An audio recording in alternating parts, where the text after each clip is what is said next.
como você pode saber se você está tendo um AVC ou não. Mas o que é um AVC? Quais são os sintomas e os sinais que podem ser de um AVC? Quais são os fatores de risco e os principais tratamentos aí, logo depois que você tem um AVC, o que fazer também? Fique aí que eu vou falar sobre tudo isso nesse vídeo para você se informar e orientar a respeito de AVC.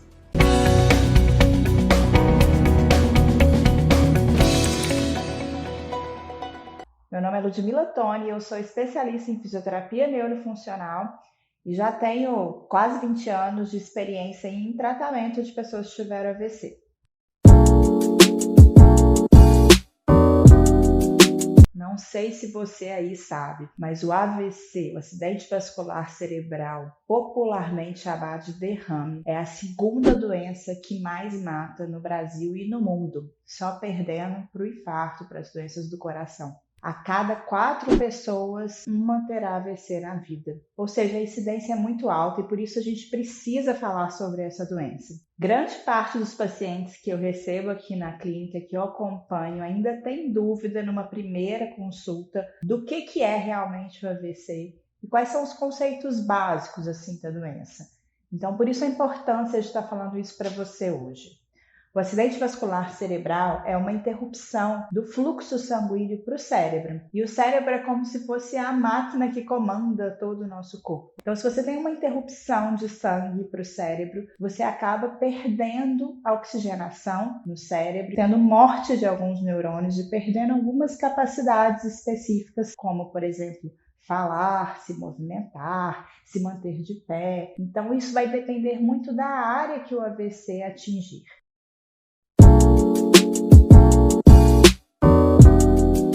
Ele pode ser classificado em 2 tipos, o acidente vascular isquêmico ou hemorrágico. Então, isquêmico é quando a gente tem um trombo ou algum tipo de coágulo mantendo ali a passagem do sangue interrompida e aí ele bloqueia a passagem do sangue e isso faz com que não chegue sangue a uma determinada região do cérebro, gerando a morte de alguns neurônios, ou acidente vascular hemorrágico, onde tem uma ruptura do vaso sanguíneo, então o vaso se rompe e há um derramamento de sangue ali no cérebro, podendo causar uma hemorragia importante. Por isso até que se dá o nome popularmente de derrame, né? Então esses 2 tipos de AVC, dentre os dois, o mais comum é o isquêmico, 80 a 85% dos casos de acidente vascular é isquêmico e não hemorrágico. E a gente tem aí complicações que podem ocasionar de forma igual, dependendo da área e da extensão da lesão no cérebro que esse acidente causou. Existe um outro tipo de AVC que a gente chama de acidente vascular transitório, né, onde você tem uma interrupção temporária desse fluxo sanguíneo, provavelmente por um trombo isquêmico. Isso é revertido, às vezes espontaneamente, então você tem os sinais e os sintomas, você sente, né, o que uma pessoa que está tendo um AVC sente na hora, mas isso regride espontaneamente na maior parte das vezes. Os estudos já mostram que quem tem um AVC transitório tem chances muito maior, né, de ter um AVC isquêmico mais para frente. Então, se você já teve um AVC transitório, é importante se cuidar, se atentar a todos esses fatores de risco. Mas os sintomas são temporários e aí você não tem nenhuma sequela, nenhum comprometimento importante, mas fica aí a chance de ter, né, episódios, né, e um novo AVC lá mais para frente, trazendo sequelas talvez importantes. Agora, como saber se você está tendo um AVC ou se alguém aí que você conhece está tendo um AVC? Existem alguns sinais, alguns sintomas clássicos que uma pessoa que está tendo um AVC sente na hora. A gente usa o acrônimo que a gente chama SAMU. O S, o A, o M e o U significam cada um deles um sintoma específico. Então, o S seria de sorriso. Então, se você sorri e na hora que você tenta sorrir, a sua boca fica para baixo, né? Então você não consegue elevar a boca. Então isso pode ser um indício de que já teve uma paralisia de metade da face. Isso pode estar acontecendo um AVC. Se você tenta abraçar alguém e não consegue abraçar, né, com os dois braços, pode ser que o seu braço perdeu temporariamente ali o movimento. Isso pode ter atingido a parte motora do cérebro, o que ocasiona essa perda de movimento, então você não consegue abraçar. O M, se você tenta cantar uma música ou falar alguma mensagem, falar com alguém e não consegue, a fala fica arrastada, ou aquela música que você sempre cantou, você não consegue cantar naquele momento. Então pode ser que tenha acontecido uma lesão na área da fala e você pode estar tendo, sim, um AVC. E por último, o U do SAMU é a urgência. Se você estiver tendo esses 3 sintomas, corre para a urgência, porque quanto antes você chegar até o hospital e quanto antes você for assistido, melhor vai ser a reversão do quadro e provavelmente você pode até ficar sem sequelas. Além disso, existem outros sintomas que podem acontecer, que talvez não são tão comuns, mas que podem acontecer.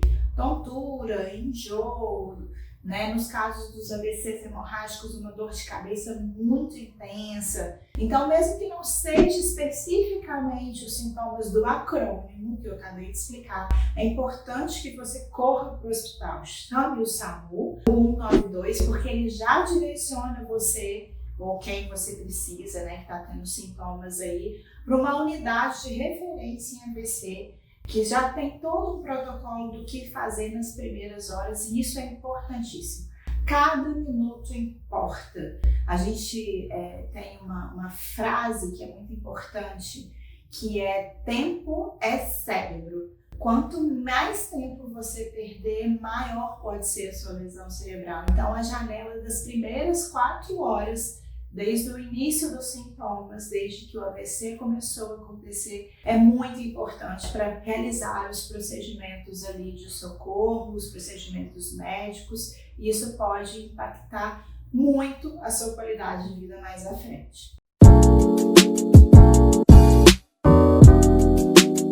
É esperado que ao chegar no hospital, na unidade de AVC, e mesmo aí na sua região, mesmo que não tenha uma unidade de AVC, se você vai a um posto, o que for, o que é esperado, a condução correta do quadro é que se tenha uma avaliação para o neurologista ou para a equipe de plantão e que se faça uma tomografia realmente, primeiro para entender se esse AVC é um AVC hemorrágico ou um AVC isquêmico. O tratamento médico nesse momento vai ser diferente. Para os AVCs hemorrágicos, tem que tentar diminuir a hemorragia, conter a hemorragia.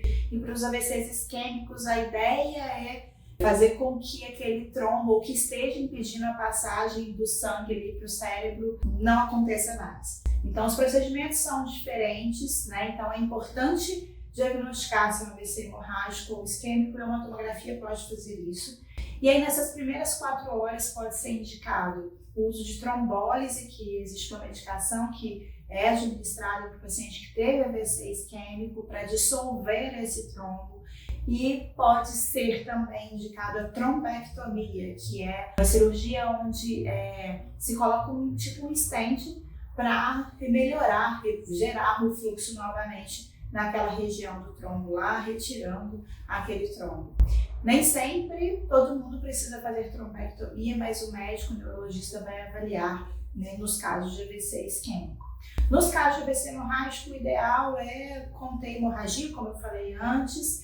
Então, é sempre importante monitorar para ver se realmente a hemorragia está diminuindo, se o sangue está sendo absorvido ou não. E pode ser que seja necessário, em alguns casos, algum tipo de cirurgia para diminuir o edema cerebral, e aí a gente chama isso de craniotomia, e mais para frente uma cranioplastia. E a gente pode ter casos também onde o AVC isquêmico pode acontecer uma transformação hemorrágica. Então, o diagnóstico é de um AVC isquêmico, mas o trombo, ele obstruiu tanto aquela passagem do sangue ali, que o sangue foi se acumulando e acabou rompendo aquele vaso por um excesso de pressão interna na parede dos vasos. E aí, se tem um AVC isquêmico, de origem isquêmica, com uma transformação hemorrágica, e aí tem que se ter uma conduta apropriada para esse caso.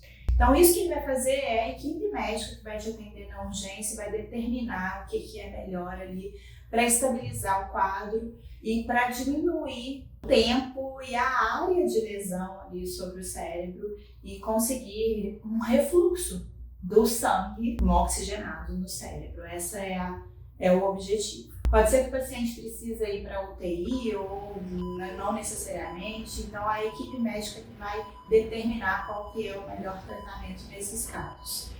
Uma vez passada 48 horas do episódio do acidente mesmo, do início dos sintomas, e se essa pessoa já está estabilizada, né, já não tem mais risco nenhum na vida dela, já começa os procedimentos de acompanhamento de uma equipe, de fisioterapia, de fonoaudiologia, se for necessário, e aí já começa a intervenção a partir desse determinado momento.